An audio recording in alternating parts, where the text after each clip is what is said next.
Hello again, okay, here in this video, let's take a look at some of the evils in today's society, okay? This is a news report this is a brand new news report, went up in my area this morning, and they got a good topic going here, and yeah, if you want to be a slave, okay? But overall, the report's not bad until we got towards the end. I mean, okay, I can understand people's statistics about what they're talking about here, as you'll see, but what I want you to notice is at the end of this report. So what I'm going to do is I'm going to show you the report, and I'll be right back with you. No matter where you are in the Bay Area. Warm weather and sunshine. Most definitely the weather. I think that's why we live here in Florida. The great weather, nice trees. It's the sunshine that seems to be on everyone's mind. But look underneath the surface, and safety is at the center of your quality of life. Tampa resident Eric Storch wants no restrictions when it comes to what police can do to protect his family. I know, if someone broke into my house, I wouldn't want the police not to be able to chase them. But not everyone in the Bay Area supports that belief. According to the St. Petersburg Times Bay News 9 exclusive poll, 46% of people in Hillsborough County think police should be able to car chase criminals suspected of nonviolent crimes, such as car theft, but 38% disagreed. And in Pinellas County, 48% were against it. They can probably radio ahead and stop them that way. I don't think that you should chase someone and put other people in danger. Dangerous intersections with red light cameras, one area where the majority of people agreed on both sides of the bay. People are still flying through, not paying attention, and they have to pay for it. Having two small kids, people need to stop and be safe. More than 60% of people in both Hillsborough and Pinellas counties favor red light cameras and ticketing violators. There is one thing that you probably won't be seeing in intersections: panhandlers. This year, the city of St. Petersburg banned people from asking for money or selling items in road medians. And people in favor of the restrictions agreed in large numbers, 71 and 72% in both Hillsborough and Pinellas counties. Just tired. Every time I turn around, there's always asking me, do you have a dollar or even $5? A majority of those polled would like to see other cities adopt a ban similar to the one in St. Pete, a potential move Hillsborough County already has in the works. Okay, did you notice what I was talking about? I guess my main concern was the homeless people, okay? Yeah, that's right, the homeless people. Here was this part of the news report. There is one thing that you probably won't be seeing in intersections: panhandlers. This year, the city of St. Petersburg banned people from asking for money or selling items in road medians. And people in favor of the restrictions agreed in large numbers, 71 and 72% in both Hillsborough and Pinellas counties. Okay, did you see what I'm saying there? That's right, the homeless people. Why am I concerned about the homeless people? Well, because we have all of our jobs outsourced overseas, and we've got 2 million plus, if not higher, just in America alone, unemployed and can't find a job. That's right. Which is going to cause major homelessness for people who work their whole life. And then this is the way we want to treat them down here in Florida, by running them out. That's right. So if I hope all of you people enjoy shitting on the homeless and running them out, okay, when your day comes, and I hope you get treated the same way, and when you're crying and cussing about it, just remember, go look in the mirror. It's the exact same way you was. See, the evils of our society. Let's take a look at some more evils. Watch this. Okay, let's take a look at some of today's evils that are going on in today's society. Here we have a mother who gave birth in the airport with her child. That's right. So she went ahead and strangled the undesirable little critter because it was a boy and dropped it in the dumpster in the trash. Okay? But that's what she did with her baby. So it don't matter if it's a boy or a girl. This is what you call love in today's society. She didn't want to be inconvenienced by the kid because everything's about lust and love, and she got pregnant and didn't really want the kid, or maybe she got pregnant by the undesirable guy, so the kid wasn't allowed to live because biology and the school system and the government taught her this, so she went ahead and threw her kid away. Okay, so that's what she did there. So that's true love for a mother to a child in today's evil, sick-in-the-head world, okay? Now look and see what we got here. That's right. Here's a woman who had to test her husband. That's right. So she faked her own kidnapping. That's right. So she could see whether or not her husband would pay for her ransom. Now, you talk about real love in today's society. That's right. That's how much she trusted her husband. She wanted to make sure that if she was kidnapped and something happened to her, her husband would fucking put his whole life on the line for her. But if you turn that situation around, you think she'd do the same? I doubt it. Because she don't know what real love is. That's why that happened. And now, What do we have here? Oh, man faces year. That's right, he faces 5 years in prison. Sentenced for what? For reading his cheating wife's email. That's right. He hacked into his cheating wife's email. And after he got through hacking into his cheating wife's email, he busted her. Because she was lying. She was deceiving. She was running around cheating behind his back, and he suspected it. So he went in and hacked into his own wife's email, which he shouldn't have had separate emails with separate passwords if they trusted and loved each other anyhow. But it's obvious that, well, this is love and trust in today's society, okay? So, but you know what's really sad here is when he exposed her. See, he gets into her email and exposes her for lying, deceiving, and cheating. He's the one going to prison. That's right. You know why he's going to prison? Well, because he told the truth on a woman. That's right. Because he exposed a woman lying. See, you got to understand, they want destruction of the family. They want women to go ahead and cheat. Women can cheat all they want. You got to understand, he's just a guy. That's right, he's just a guy. He's not allowed to cheat. He's not allowed to do nothing. He can only do as she says. He can't do no more, no less than whatever she says. She can cheat with whoever she damn well wants, and he better not touch nobody, because that's what she thinks love is. But just the same, he's got to serve 5 years in prison because, well, he exposed the truth about his wife. Sad. Now there you got to see a little bit more of exactly what I'm talking about today's evils. The last one was really a doozer, wasn't it? The wife gets to cheat on the husband, or the husband catches her and exposes her. He goes to prison because he exposed her for being a liar, okay, for deceiving him, for not giving a fuck about him, okay? But he goes to prison for that. Interesting. Okay, now let's take a look at some more of today's evils. Watch this one. The investigation into the death of 25-year-old Joanna Yeates is now a murder investigation, and I am leading that murder investigation.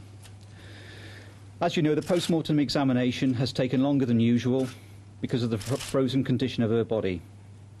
The pathologist completed his examination last night and concluded that the cause of her death was compression of the neck, in other words, strangulation.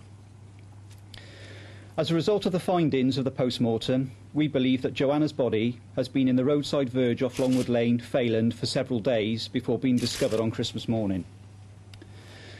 I am keen to hear from anybody who saw or heard anything or anyone acting suspiciously in the Longwood Lane area, particularly the area near to the entrance of Durnford Quarry over the last week, but in particular the weekend of Friday, December the 17th to Sunday, the 19th of December.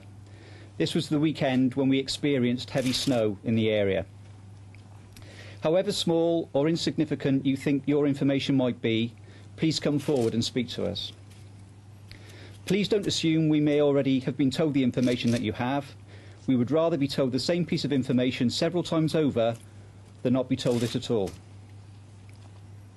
Today we are continuing our meticulous search of the area in which Joanna was found, in order to make sure we capture any potential evidence that may be there. There are a number of other lines of inquiry that we are pursuing. One of these is inevitably going to be how Joanna got from her home in Clifton to Longwood Lane, which is about 3 miles away. This means that we'll be looking at any possible routes that could have been taken to get to and from that location. This includes reviewing relevant CCTV footage from cameras on the Clifton Suspension Bridge, which is an obvious link between the locations. However, this is just one of a number of routes that could have been taken, and we need to make sure we cover every possibility. Another line of inquiry we are following up concerns the night of her disappearance. We know that she had been in the Bristol Ram pub on Park Street with work colleagues. We know that she left the pub at 8 p.m. on Friday, December the 17th, and on her way home stopped off at Waitrose on the Clifton Triangle. We also know that she went to the Bargain Booze shop and a Tesco Express store in Regent Street, Clifton, where she bought a pizza, leaving that store at about 8:30 p.m.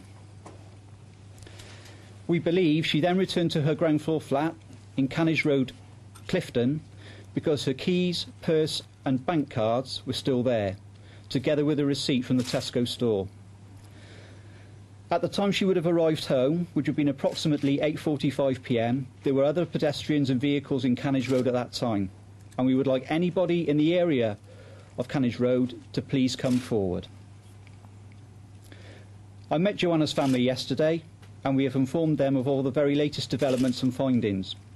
I do, of course, offer them my heartfelt condolences at this tragic time. As you know, they were in the Bristol area yesterday when they formally identified their daughter's body and also visited the scene where she was found. Somebody out there does know what happened to Joanna. Somebody out there is holding that vital piece of information we need to help provide Joanna's family with the answers they need and they want. We know some of her last movements on Friday, December the 17th. We know where and when she was found. We know how she died. What we have to do next is to find out why she was killed and who was responsible. I have a large team of police officers and staff who have been working tirelessly to help find the answers to those questions. Yeah, there's more of today's evils that we've been showing in a regular series of all kinds of news reports, and I've got more I could show you, but I couldn't get them in this video, okay? It's happened again, that's right. Why do you think she got strangled to death? Well, because of our ability to shit on one another. Chances are who strangled her probably knew her. Chances are whoever strangled her she probably shit on, okay? He might have shit on her too. Because in today's society, that's what we do to each other on a regular basis, isn't it? Shit on one another till somebody can't take it no more. And then they flip out and go over the edge, and well, it happened again.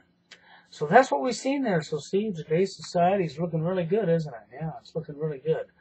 Plus, then we have, last but not least, we have this clown up here on YouTube, that's right. But we have all kinds of clowns on YouTube, but this clown here, I've been getting my throws out of recently, you know, Sons of Liberty, okay? Well, what I got to say about this clown here that I'm going to show you is, it has as much chance as being a man as it has as being a woman, because it hides behind a profile, okay?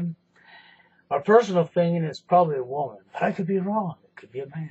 But either way, it don't fucking matter. I'll tell you why. Because it's a piece of shit, okay? You know, it's, when you read what you're seeing here, you slow down and read all the comments, you'll see how they're talking about, oh, they're the Sons of Liberty, and how they're going to bring evil like TFL down. We'll see. The only thing we do is expose what's going on in today's society, how we treat one another. We give you advice on how to treat one another to try to stop this from happening again, because we don't want to see people killing one another.